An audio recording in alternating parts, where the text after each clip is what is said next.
સુરત શહેર અને જિલ્લામાં એલપીજી ગેસની અછત અંગે સોશિયલ મીડિયા કે અન્ય માધ્યમો દ્વારા ફેલાતી અફવાઓ પર વહીવટી તંત્રએ પૂર્ણ વિરામ મૂક્યો છે।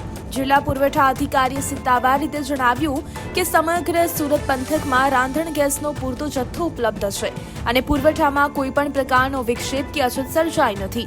નાગરિકોને બિનજરૂરી પેનિક ન થવા અને વધારાનું બુકિંગ કરાવીને બજારમાં ખોટી તંગી ઊભી ન કરવા ખાસ અનુરોધ કરવામાં આવ્યો છે।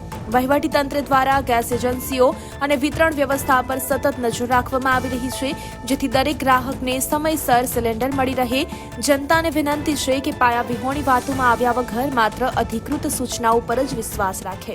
સુરત જિલ્લા અને શહેરમાં એલપીજી સિલિન્ડરની કોઈ અછત ન સર્જાય એના ભાગરૂપે પુરવઠા વિભાગ અને એસઓજી દ્વારા સંયુક્ત તપાસ હાથ ધરવામાં આવી છે।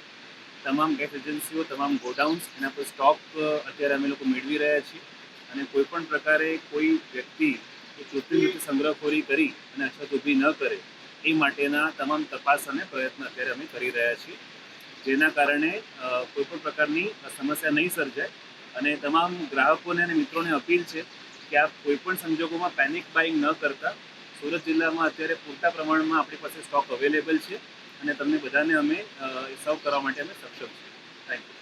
ડીએસઓ સાહેબ અને એસઓજીની સંયુક્ત ટીમ જે છે, જે અત્યારે ગેસની જે અછત છે એ કૃત્રિમ અછત ઊભી કરનાર લોકો વિરુદ્ધમાં કાર્યવાહી કરવા માટે અમે નીકળ્યા છીએ। અલગ અલગ જે ગોડાઉન છે તે તથા જે રેસ્ટોરન્ટમાં જ્યાં પણ સંગ્રહખોરી કરી હશે એ લોકોને પકડવામાં આવશે અને એ લોકો વિરુદ્ધમાં એસ્મા અને બીજા જે કાયદાઓ લાગુ પડતા હશે એ લગાડી અને કાયદેસર કાર્યવાહી કરવામાં આવશે અને સખતમાં સખત આ લોકોના ધંધા બંધ કરાવવા સુધીની કાર્યવાહી કરવામાં આવશે।